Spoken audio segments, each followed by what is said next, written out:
एक फैमिली थी, वो उसी रोड पर वापस चंडीगढ़ आ रही थी, ठीक है।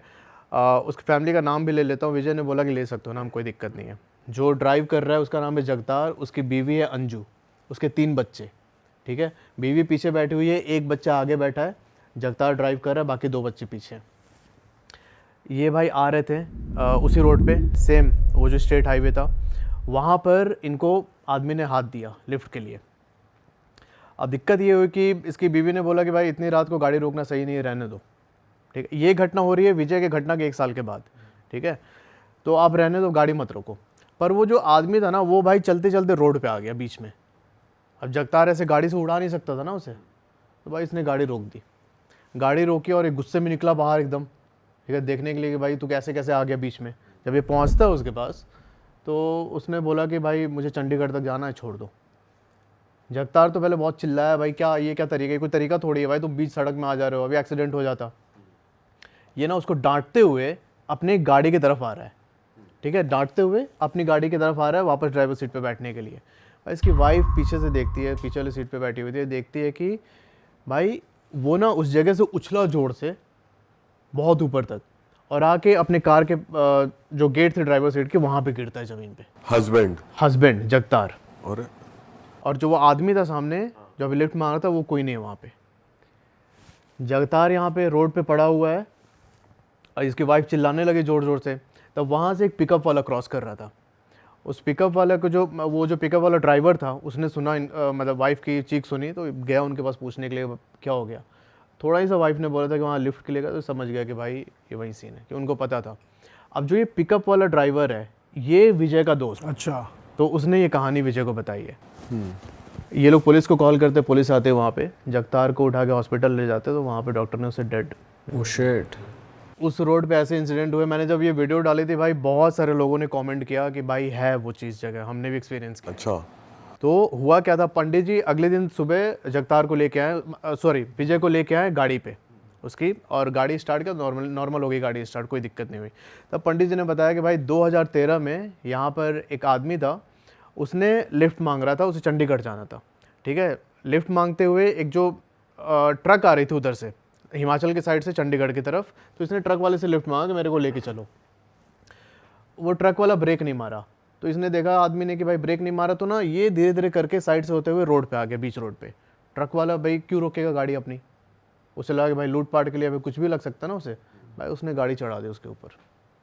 अब गाड़ी चढ़ाई, तब उसका जो सर था उसके धड़ से अलग होके भाई दूर चला गया था। अब उसी की स्पिरिट उस जगह को हॉन्ट करती है। ओके। तो आज तक कर रही है? नहीं, आज तक कर रही है। अच्छा ये है ना भाई कि जो ये भूत प्रेत ये सब होते हैं, सबको भाई दिख नहीं सकते, ना ही सबको एक्सपीरियंस हो सकते हैं। ये तो एक ने मुझे स्टोरी भेजी थी, तब उनके थ्रू मुझे पता चला था कि कोई भी इंसान होता है 2 कुल का होता है, या तो देवकुल या फिर राक्षस कुल। तो जो देवकुल के लोग होते हैं उनको नहीं दिखते स्पिरिट, जो राक्षस कुल के होते हैं उनको अपना प्रेजेंस फील करवाती है। अब भाई बहुत लोग कमेंट करते हैं कि यार क्या कहते हैं, हम तो गए थे उस रोड से, ठीक है, हम उस रोड से गए थे, हमें नहीं मिला। अरे चिड़ियाघर का जानवर थोड़ी यार तुम एंटरटेन करने के लिए बैठा रहेगा। बड़ा ओपन है, मतलब अभी भी रोड, ऐसा कुछ नहीं कि क्लोज करी हो ऐसा कुछ। भाई रोड तो ओपन है। जिन लोगों को एक्सपीरियंस होता है वो लोग कमेंट कर रहे हैं कि हमने भी देखा, हमने फील किया, तो फिर लगता है कि चीज़ें ऑथेंटिक हैं। सही बात कह रहे हैं भाई। आप एक ऑफ कैमरा नेशनल ट्रेजेडी के बारे में बता रहे थे, तो वो क्या एग्जैक्टली आप बताओ। तो भाई देखो, मैं आपको जो बताने जा रहा हूँ बहुत सेंसिटिव भी है। मैंने जब वीडियो डाली तो मतलब बहुत लोग वैसे हो गए थे कि यार कुछ याद आ गया उनको, है ना।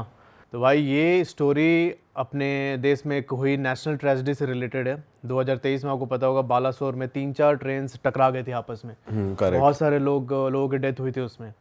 अब हुआ क्या था कि जहाँ पर ये एक्सीडेंट हुआ था उस जगह को बहनगा बोलते हैं, जो बालासोर के शायद वहाँ से 20-22 किलोमीटर दूर है, बालासोर मेन सिटी से। और ट्रेन जो ट्रेजेडी हुई थी उसका नाम यही दिया गया था, बालासोर ट्रेन एक्सीडेंट। तो बहनगा में जब एक्सीडेंट हुआ तो भाई बॉडीज़ इतनी ज़्यादा थी कि जो वहाँ का लोकल हॉस्पिटल था उसकी सारी बेड्स फुल हो चुकी थी, ठीक है, और एक्चुअल नंबर बहुत ज़्यादा थे। तो उन बॉडीज़ को उठा के वहाँ पर एक स्कूल है बहनगा हाई स्कूल, उसके अंदर रखी गई थी। अच्छा। उस स्कूल के अंदर एक मतलब छोटा सा हॉल जैसा एरिया है, उसमें ही सारी बॉडीज़ को इन्होंने रखा था। बहुत सारी बॉडीज़ ऐसी थी जिनका अंतिम संस्कार वहाँ के लोकल्स ने किया, उनके रिलेटिव्स पहुंच नहीं पाए थे, ठीक है। तो हमारे एक सब्सक्राइबर हैं उपमन्यु भाई, मैं उनका नेम चेंज कर रहा हूँ क्योंकि उन्होंने रिक्वेस्ट किया। उपमन्यु भाई वहीं पर उनका ससुराल है बहानागा में। जब ये एक्सीडेंट हुआ तो ये अपने ससुराल में ही थे। इन्होंने अपने ब्रदर इन लॉ के साथ मिल के बहुत सारी डेड बॉडीज़ को वहाँ से शमशान तक लेके गए थे। जो एक्चुअल वहाँ पर ट्रेजेडी हुई थी, जो एक्चुअल वहाँ पर मतलब इतना ज़्यादा सैड सीन था, उन्होंने मुझे एक्सप्लेन किया ईमेल में। अच्छा, जो ये उपमन्यु भाई हैं, ये हैं इंडियन आर्मी के टेरिटोरियल जो फोर्स होती है इनकी, उसमें डॉक्टर हैं। इनकी पोस्टिंग है मणिपुर में। अब जो घटना हुई थी बालासोर वाली, उससे 1 साल बाद आते हैं। 1 साल के बाद मतलब इनकी शादी हो चुकी थी और इनकी वाइफ प्रेग्नेंट है। वाइफ प्रेग्नेंट है और यहाँ पर जो उपमन्यु भाई हैं, ये भाई पोस्टेड है मणिपुर में। बेसिकली क्या होता है कि 2 महीने की पोस्टिंग होती है टेरिटोरियल आर्मी में, ठीक है, किसी भी डॉक्टर की। पर वहाँ पे टेंशन बहुत ज़्यादा थी तो इनका एक्सटेंड हो गया था, लगातार 2 साल से वहीं पे काम कर रहे थे। तो भाई इनके वाइफ को प्रेग्नेंट हुए 6 महीने हुए थे। इन्होंने बोला था कि तुम अपने मम्मी के पास ही चले जाओ, वहाँ पे तुम्हारा केयर कर लेंगे वो लोग अच्छे से। इनकी वाइफ वहीं पर थी अपने मम्मी के घर पे बहानागा में। तो होता क्या है कि भाई 6 महीने प्रेग्नेंट थी और एक रात मतलब ये उपमन्यु के साथ कॉल पे ही थी। कॉल पे थी तो बोलती है कि यार मेरे को मंचूरियन खाने का मन कर रहा है। अब ऐसा होता है ना कि मतलब प्रेगनेंसी में क्रेविंग्स और मूड स्विंग्स, तो इनको मंचूरियन खाने का मन कर रहा है। तो इन्होंने बोला कि एक काम करो, अभी रहने दो, बहुत रात हो रही है, कल मैं जो सानू है इनके वाइफ का भाई, उससे मैं भिजवा दूंगा, खा लेना। ये बोलते कि नहीं मैं बस लेके आती हूँ फटाक से बाहर से। भाई उपमन्यु की वाइफ उस रात 12:30-1 बजे के आसपास बाहर निकल गई। कोई रोड साइड वेंडर था, वहाँ से गई, अपना मंचूरियन पैक करा के लेके आई। पर अब जब वो घर पहुँचे ना भाई, सब सीन चेंज हो चुका था एकदम। ये उसके अगले दिन से ही बहुत चिड़चिड़ी रहने लगी। खाना कभी कभी बनाती किचन में जाके तो भाई वो उबल रहा है, चाय उबल रहा है, वो पूरा गिर रहा है इनका ऊपर से, वो जो सॉसपेन होता है, कोई ध्यान नहीं है, सामने देख रही है एकदम। सब्जी बना रही है, चावल बना रही है तो एकदम ज़्यादा, बहुत ज़्यादा बना दे रही है। और बात ये थी कि भाई वो सारी चीज़ें वो खा भी रही थी, मतलब इनका इतना है ना खाने का, भाई इतना खा रही थी। अच्छा। इनका मूड भी बहुत मतलब मूड स्विंग्स हो रहे थे, बहुत ज़्यादा चिड़चिड़ी रहने लगी, गुस्सा आने लगा बहुत ज़्यादा इनको।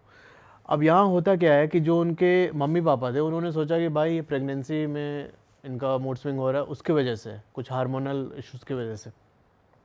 इन्होंने एड्रेस नहीं किया उस चीज़ को कि नॉर्मल ही है। तो अब ये क्या होता है कि यहाँ पर इनकी वाइफ रूम बंद करके रहने लगी बहुत देर तक, जाके लोग नॉक करते तो खोलती नहीं। और फिर उन्होंने नोटिस किया कि भाई उसके 4-5 दिन के बाद से, जिस दिन वो मंचूरियन खाने गई थी, ये रूम बंद करके अंदर बैठी है, कोई नॉक कर रहा है रात को, जाके गेट खोलो चलो खाने ऐसे। तो ये लोग नोटिस करते हैं इनके मम्मी पापा कि अंदर से ना उनके रूम से बेड से चल के कोई गेट तक आता है, ठीक है, खड़े होके तो बहुत डीप ब्रीथ करता है और फिर वापस चली जाती है वो बिना गेट खोले। और फिर वो गेट खुलता था उसके 10-15 मिनट के बाद। अच्छा। और वो 3-4 बार होता है, 3-4 बार कोई आता एकदम गेट तक, इनकी आवाज़ सुनता और वापस चला जाता। ये लोग समझ नहीं पाए कि भाई क्या हो रहा है। पर इन्होंने उपमन्यु को नहीं बताई ये बात कि भाई तुम्हारे वाइफ के साथ ऐसे ऐसे हो रहा है। इनकी वाइफ एक्चुअली वहाँ पोजेस हो चुकी थी। जब ये मंचूरियन लाने गई थी, तो ये बाद में बताया उपमन्यु ने कि जब ये मंचूरियन लाने गई थी तब वहाँ पर जो ट्रेन एक्सीडेंट में एक औरत मरी थी, प्रेग्नेंट लेडी थी, उसकी स्पिरिट इसके अंदर आ चुकी थी। अरे ये सब रिवील कब हुआ, जब प्रेगनेंसी का टाइम हुआ, ये गई वहाँ हॉस्पिटल में, तो इनका जो बेबी था ये डेड था। अच्छा। ठीक है, और डॉक्टर ने बोला कि आप अब कभी माँ नहीं बन पाएंगे। तो वो स्पिरिट क्या एक्सपेक्ट कर रही थी, ये चीज़ ये मालूम मैं पड़ी? बता रहा हूँ। तो उपमन्यु को जब पता चला, ये घर आया तो इनके सारे फैमिली वाले इसको लेके गए, मतलब दिखाने के लिए झाड़ फूक, क्योंकि प्रेगनेंसी के बाद भी मतलब वो चिड़चिड़ापन ख़त्म नहीं हो रहा था, गुस्सा में रहना और फिर वैसे डोर पे वो हरकतें करना, वो सारी चीज़ें कर रही थी। इसको लेके गए ये लोग झाड़ फूक कराने के लिए, तब उसने यही बोला कि एक प्रेग्नेंट लेडी थी, इसके पेट में बच्चा था और उसने तुम्हारी बीवी पे कब्जा कर लिया है, उसकी डेथ हो चुकी थी। तो भाई ये होता है ना कि जैसे स्पिरिट कुछ अगर क्रेव करते हुए डेथ करती है, जैसे मान लो कि वो लेडी है, वो प्रेग्नेंट है, भाई उसको बच्चा चाहिए, ठीक है, उसका तो बच्चा चला गया और उसकी डेथ हो गई, भाई उसकी ये अंतिम ख्वाहिश रह गई ना माँ बनने की। तो फिर ये ऐसे मतलब जो पर्सन होते हैं उन पे अटैक करती है, मतलब उनके शरीर में रहना चाहते हैं वो फील करने के लिए कि भाई ये जब बच्चे को जन्म देगी तो मैं उसके शरीर में रहूँगी। बट उनका बच्चा फिर भी सर्वाइव नहीं कर पाया। तो अब उपमन्यु ये बोल रहे थे कि अब मेरे को ज़िंदगी भर ऐसे ही दुख के साथ रहना पड़ेगा कि बट इस इनका कोई वो नहीं हो सकता, इलाज नहीं हो सकता कि किसी कोई भाई उस जो वो जो स्पिरिट थे उसने बॉडी के अंदर ही इंटरनली कुछ ऐसा कर दिया कि अब वो नहीं बन पाएगी माँ। स्पिरिट ने ये भी देखा ना कि भाई वो प्रेग्नेंट औरत है, जा रही है, मैं नहीं दे पाई, तो जेलस भी हो जाते हैं बहुत बार, आउट ऑफ जेलसी भी ऐसा डैमेज कर देते हैं। ये उस स्कूल के सामने पोजेस हुई हैं, ठीक है। वो स्कूल भाई बहुत हॉन्टेड है अब इस टाइम पे। जो वहाँ के बच्चे थे जो स्कूल में जाते थे पढ़ने के लिए, उन्होंने भी अपने पेरेंट्स को कंप्लेन किया बहुत बार कि जब वो लोग उस वाले कंपाउंड से गुजरते हैं जहाँ पर डेड बॉडीज़ रखी गई थी, तो लोग देखते हैं भाई कि सामने स्पिरिट है, इनको शैडोज़ दिखते हैं, इनको मतलब एक्सपीरियंस हो जाते थे। इन्होंने जाके अपने घर पे कंप्लेन किया कि मम्मी मेरे को ऐसे दिख रहे हैं। बहुत सारे पेरेंट्स स्कूल में आए और इन्होंने मतलब बोला कि मतलब हमारे बच्चे ऐसे कर रहे हैं, सेफ़ नहीं है इनको यहाँ पढ़ाना। तब शायद लास्ट ईयर ये न्यूज़पेपर में भी निकला हुआ है, गवर्नमेंट ने उस स्कूल की जो वो वाला बिल्डिंग था जहाँ पर डेड बॉडीज़ रखे गए थे उसको डेमोलिश करके एक नई बिल्डिंग बनाई है उधर। भाई आप इतना राइड करते हो, राइड के दौरान हुआ है कुछ आपको एक्सपीरियंस या कुछ है? भाई राइड के दौरान मतलब हॉरर में तो एक घटना हुई थी, बाकी मैं एक स्पाई के घर पे रुक चुका हूँ। Indian spy? Indian spy. ओ भाई, उनके क्या एक्सपीरियंस थे भाई? हाँ वो मैं बताता हूँ, पर पहले ना मैं आपको ये हॉरर वाला बता देता हूँ। मैं उस समय ऑल इंडिया राइड पे था और उसी दौरान मैं पहुंचा था कन्याकुमारी, ठीक है। कन्याकुमारी से मतलब मैं ना ये 19,000 किलोमीटर की राइड कर रहा था एक टेंपल के फंड रेजिंग के लिए। तो उस दौरान मैं जब कन्याकुमारी पहुंचा तो अगले दिन मेरे को रामेश्वरम निकलना था। मैं रात के 8 बजे मतलब 7:30 के आसपास बीच पे गया, कन्याकुमारी का जो मेन बीच है वहाँ पे ना जनवरी का टाइम था, अराउंड 13th-14th डेट। उस टाइम पर अपना वो फेस्टिवल होता है ना, एक पोंगल टाइप को सेलिब्रेट करते हैं, और मकर संक्रांति। वहाँ पर वो ना बहुत अच्छे से 3-4 दिन का फेस्टिवल होता है। तो मैं बीच पे खड़े को देख रहा था, बहुत क्राउड है भाई, लोग यहाँ पे पूरा मस्ती कर रहे हैं। अच्छा, मैं उस टाइम पे वीडियो भी रिकॉर्ड कर रहा था, मेरे को कंटेंट भी बनाना होता था। अब मेरा ज़्यादा कंटेंट हुआ नहीं था कन्याकुमारी से और मेरे को नेक्स्ट डे निकलना था। मैंने फिर सर्च किया कि आसपास घूमने की कौन सी जगह है, तो ना उसमें एक फ़ोर्ट का नाम आया, वटाकोटाई फोर्ट। ये एक ऐसा फोर्ट है जिसको कि ट्रैवनकोर एम्पायर ने बनवाया था। समंदर के किनारे फोर्ट बना हुआ है ताकि कुछ अगर समंदर से अटैक होता है तो उसको डिफेंड कर सके। मैंने सोचा कि भाई यहाँ से बीच से 4-5 किलोमीटर है, चलते हैं। अब मेरे को लगा कि यार बीच पे इतने टूरिस्ट हैं, सब लोग घूम रहे हैं, फोर्ट पे भी होंगे टूरिस्ट उस समय, है ना। मैंने और कुछ नहीं सोचा, मैं भाई निकल गया गूगल मैप लगा के फोर्ट की तरफ। 2 किलोमीटर चलने के बाद मेन रास्ता कट जाता है, अंदर जाता है गाँव की तरफ। मैंने भाई बुलेट घुसा दी गाँव की ओर, चलता गया। गांव एकदम सन्नाटा, एक इंसान नहीं, कोई नहीं दिख रहा मेरे को। मैं चलता गया, फोर्ट अभी भी मेरे को दिखा रहा था 1 किलोमीटर है। रास्ते में मेरे को एक अंकल मिले, वो ना रोड के साइड पे एक नारियल का पेड़ जो होता है उस पर चढ़ के कुछ तोड़ रहे थे, नारियल वगैरह। मैंने उनसे पूछने की कोशिश की कि भाई यहाँ से फोर्ट कितनी दूर है, मतलब टूरिस्ट तो मिल जाएगा ना, क्योंकि अभी तक मेरे को कोई दिख नहीं रहा इधर। तो उन्होंने अपना कुछ तमिल लैंग्वेज में कुछ बोला, मेरे को समझ नहीं आया। मेरे को ये भी डर लग रहा था कि उस दोनों साइड पे ना जंगल टाइप का था कि भाई कोई जानवर निकल के मत आ जाए सामने। मैं भाई पहुंचा फाइनली उस फोर्ट पे। दूर से मेरे को फोर्ट दिख रहा है। फोर्ट से करीब 200 मीटर पहले मेरे को दिखता है कि उसके सामने ना रोड ब्लॉक किया हुआ है एक लकड़ी डाल के, समझ रहे हो। मतलब उसका क्लियर इंडिकेशन था कि इसको क्रॉस करके नहीं जाना है। मैंने बुलेट को साइड से लिया, रोड छोड़ के साइड से लिया और चला गया फोर्ट की तरफ।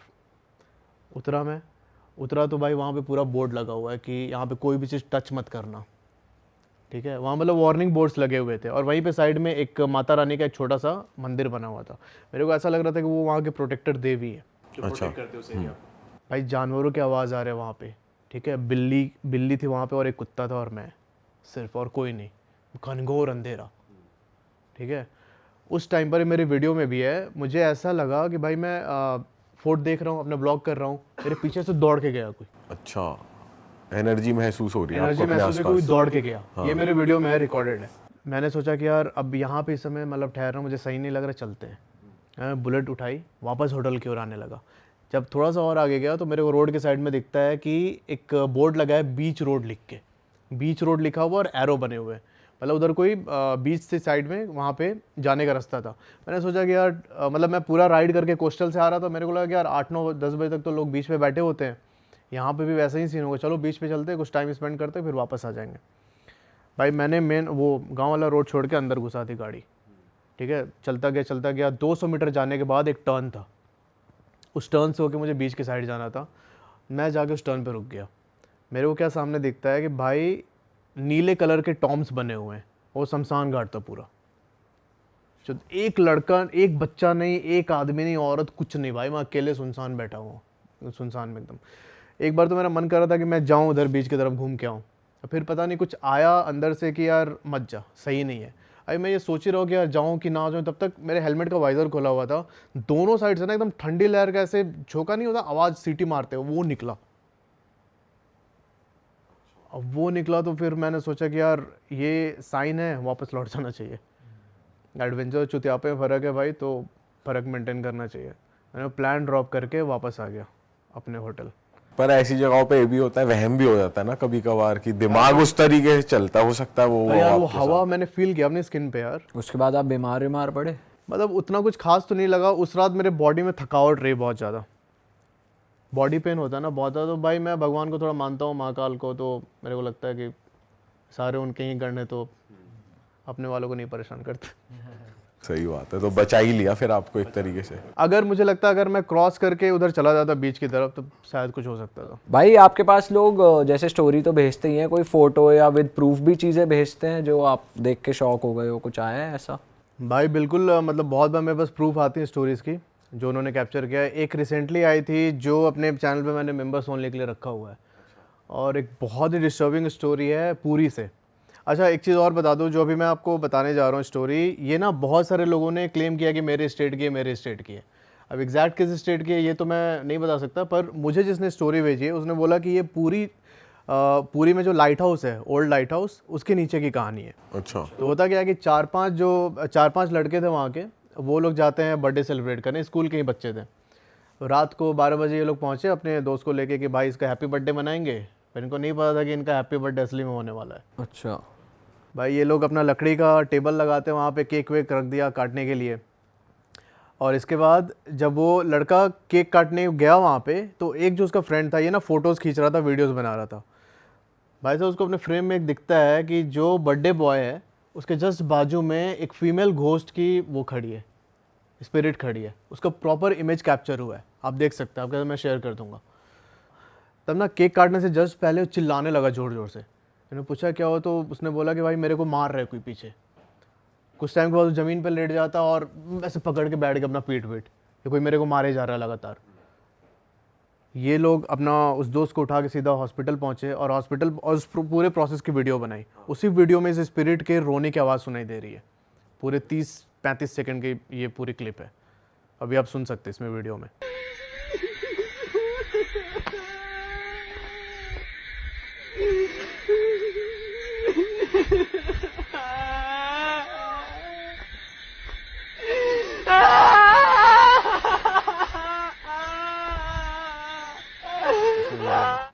अच्छा जब इसे लेके ये लोग हॉस्पिटल गए, हॉस्पिटल पे डॉक्टर ने उसका ट्रीटमेंट किया और उसका पीठ उठा के देखा, तो भाई उसके पूरे पीठ पे ऐसे मारने के निशान थे, बहुत बुरी तरीके से, पूरा पीठ एकदम लाल काला ऐसे पड़ा हुआ था।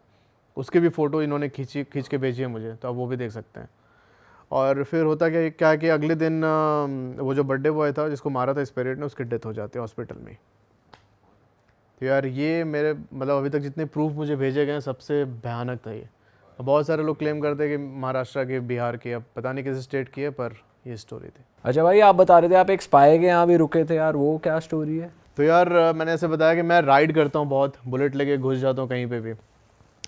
तो लद्दाख में एक जगह है हानले, हानले के बारे में आपने सुना होगा, गए हो आप हानले? नहीं भाई।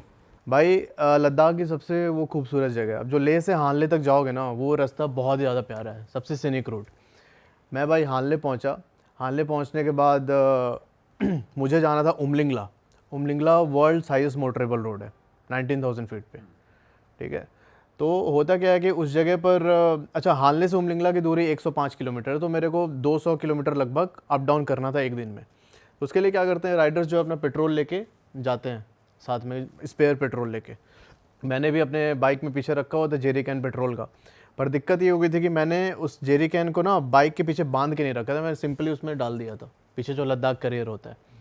भाई लेके मैं पहुंच गया ऊपर, उमलिंगला पहुंचा, ठीक है। अच्छा मैं एक चीज़ बता दूं, जो ये उमलिंगला टॉप है ये माउंट एवरेस्ट का जो बेस कैंप है उससे भी ऊपर है। अच्छा। इतनी हाइट है उसकी, भाई इमेजिन करो। मैं भाई पहुंचा ऊपर उमलिंगला, वहाँ मैं जाके अपना मस्त सेलिब्रेट कर रहा हूँ। उसके पास में एक कैफ़े था, BRO कैफ़े, मतलब बॉर्डर रोड्स ऑर्गेनाइजेशन का कैफ़े था। वहाँ पे जाके हाथ मेरे पूरे फ्रीज़ हो रहे थे, हमें स्नोफॉल स्टार्ट भयानक वाले में जाके एक बड़ा तसला लेके पकड़ के बैठ गया था, गर्म तसले पानी का।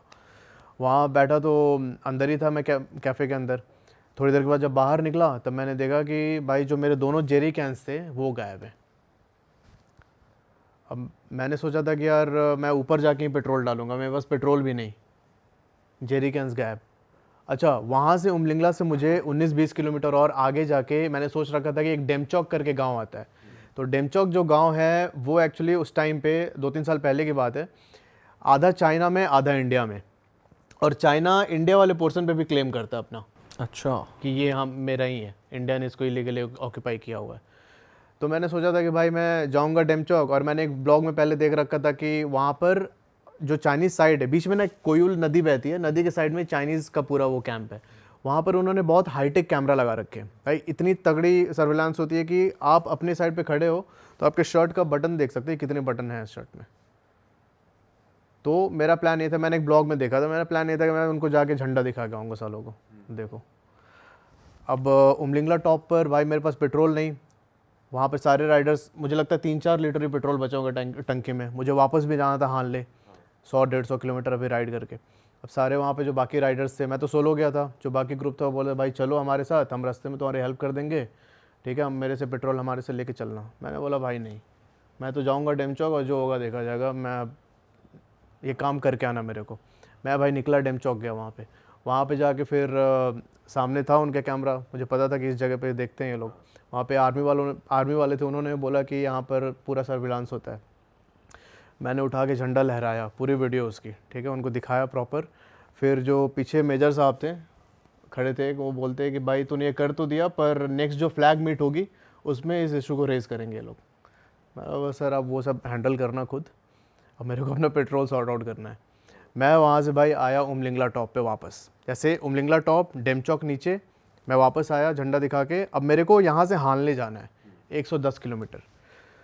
अब उस टाइम पर पेट्रोल नहीं, अब मैं जाऊँ भाई रास्ते में फंस जाऊँ, वहाँ पर बहुत ऐसे कम लोग जाते हैं। मैंने वहाँ पे पता किया तो किसी ने बताया कि यहाँ से 20-25 किलोमीटर आगे जाके एक कोयुल करके गांव पड़ता है, वहाँ गांव पे आज रात रुक जाओ, वहीं पर आपको पेट्रोल का इंतज़ाम हो जाएगा। मैंने बोला ठीक है भाई। मैं उमलिंगला से सीधा पहुँचा कोयुल। वहाँ पर जब मैं गया तो पता चला कि सिर्फ एक ही होम स्टे है उधर, और उसको बोलते हैं कोयुल टोंग्सपॉल। जो टोंग्सपॉल होता है वो उस गांव के जैसे पंचायत होता है ना, जैसे हेड जो होता है सरपंच होता है, सरपंच के घर जो होता है सरपंच का, तो उसको टोंग्सपॉल बोलते हैं, टोंग्सपॉल हाउस। वहाँ पर पहुँचा और मतलब अंकल आंटी थे, बूढ़े हो चुके थे, उनसे मैंने बात की तो उन्होंने बोला ठीक है रह जाओ आज रात। वहीं पर मुझे पेट्रोल भी मिल गया। जब मैं वहाँ पर पहुँचा ना भाई, तो मेरे पहुँचने के 1 घंटे के बाद ही एक तो मेरे फ़ोन में चाइना का वो पकड़ने लगा, टाइम जोन पकड़ने लगा। 1 घंटे के बाद ही भाई एक IB का ऑफिसर आता है, इंटेलिजेंस ब्यूरो का। उसने मेरा पूरा चेक किया, बैग वैग खोल के सब कुछ एकदम, क्या है कहाँ से आ रहे हो, पूरी डिटेल ली। फिर उसके बाद मैं रहने लगा, मुझे समझ में नहीं आया कि भाई क्या हो गया, मतलब इतना क्यों पूछ रहा है। मेरे बोला ठीक है बॉर्डर एरिया होगा मे बी उसके वजह से। और तब जब मैंने वहाँ के जो होस्ट थे उनसे बात करने स्टार्ट की तो भाई पता चला कि ये तिब्बत में स्पाई रह चुके हैं इंडिया के। अच्छा, वो अंकल तो मैंने उनसे पूछा हुआ कि अंकल ये सब बता सकते हैं, बोले कि हाँ बता सकते हो, कोई दिक्कत नहीं है, इसलिए मैं रिवील कर रहा हूँ। तो एक्चुअली क्या था कि तिब्बत को चाइना ने कैप्चर कर रखा है। जो वहाँ पर चाइनीज़ आर्मी का कुक था, जो उनका पूरा उनके शेफ़ होते हैं खाना बनाने के लिए, तो वो उसमें एज अ कुक काम करते थे। अच्छा। और वहाँ से इन्फॉर्मेशन भाई आर्मी को देते थे। तो मैं भाई रुका, उन्होंने बहुत चीज़ बताई मेरे को, कैसे कैसे इन्होंने किए कांड, वो तो मैं नहीं रिवील कर सकता। उन्होंने बहुत कुछ मुझे बताया कि इस तरीके तो वो उनका घर था IB ऑफिसर का? नहीं IB भाई वहाँ पोस्टेड है, IB का तो पर वो चेक करने क्यों आए थे? वो चेक करने क्यों आए थे? उन्हें कैसे पता चला आपके बारे में? अरे यार गांव के अंदर मैं एंटर कर रहा हूँ, वो इतना सेंसिटिव इलाका, डेमचौक में चाइना कैप ये करता है, वहाँ से LAC एकदम पास में है 10-15 किलोमीटर। तो भाई वो तो आएंगे ना चेक करने, उनके तरफ तो कोई स्पाई नहीं आ गया। हाँ तो भाई ऐसे जो भी सेंसिटिव एरियाज होते हैं ना, वहाँ पे आई भी तो पोस्टेड रहते हैं अपने बिल्कुल। तो वो फ्लैग वाली चीज जो आपने करी उससे लेना देना नहीं था, वो कोई भी जाता तो वो करते ही चेक। हाँ फ्लैग वाले से। और ये भी हो सकता है कि भाई क्या पता वहाँ से आर्मी ने इंटेलिजेंस दिया हो कि भाई एक बंदा आया था यहाँ पे ऐसे घूम के गया, क्योंकि जब मैं वो फ्लैग वाला काम कर रहा था तब कोई नहीं था वहाँ पे, सिर्फ मैं था राइडर अकेले। हाँ हो सकता है। तो भाई ये जो पहली कहानी है वेस्ट बंगाल के एक छोटे से गांव की है, और ये स्टोरी मुझे भेजी है हमारे एक सब्सक्राइबर मृदुल ने। बहुत ही क्रिपी जिन हॉरर है जो एक मुस्लिम फैमिली के साथ ये पूरी वारदात हुई है जो मैं आपको बताने जा रहा हूँ, ठीक है। तो होता क्या है कि वेस्ट बंगाल के एक छोटे से गांव में एक मुस्लिम फैमिली रहती है।